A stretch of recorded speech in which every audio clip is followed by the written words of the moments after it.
दोस्तों, आज की हमारी कहानी है एकता और समझदारी। ऊंचे आकाश में सफ़ेद कबूतरों की एक टोली उड़कर जा रही थी। बहुत दूर जाना था उन्हें, लंबा रास्ता था। सुबह से उड़ते उड़ते थकान होने लगी थी। सूरज तेजी से चमक रहा था। कबूतरों को भूख लगने लगी थी। तभी उन्होंने देखा कि नीचे जमीन पर चावल के बहुत से दाने पड़े थे। कबूतरों ने एक दूसरे से कहा, चलो भाई, थोड़ी देर रुककर कुछ खा लिया जाए, फिर आगे जाएंगे।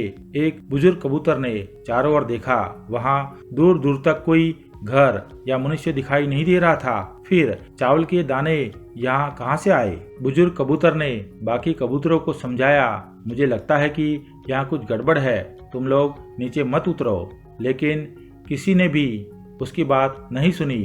सभी कबूतर तेजी से उतरे, दाना चुगने लगे।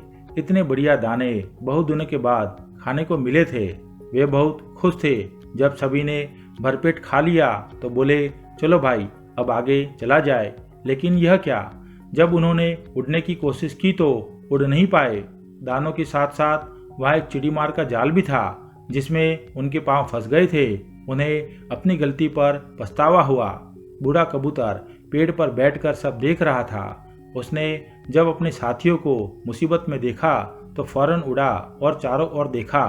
दूर उसे चिड़ीमार आता दिखाई दिया।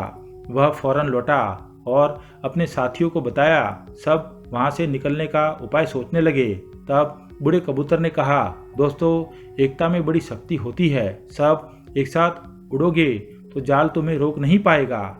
उसने गिना, 1 2 3, उड़ो। सारे कबूतरों ने एक साथ जोर लगाया और जाल उनके साथ उड़ने लगा। जब तक चिड़ीमार वहां पहुंचा तब तक जाल काफी ऊपर उठ चुका था। वह देखता ही रह गया और कबूतर जाल लेकर उड़ गए। बूढ़ा कबूतर सबसे आगे उड़ रहा था। काफी देर उड़ने के बाद वे नीचे उतरे। वहां कबूतरों के दोस्त चूहे रहते थे। चूहों ने अपने तेज दांतों से जाल काट दिया।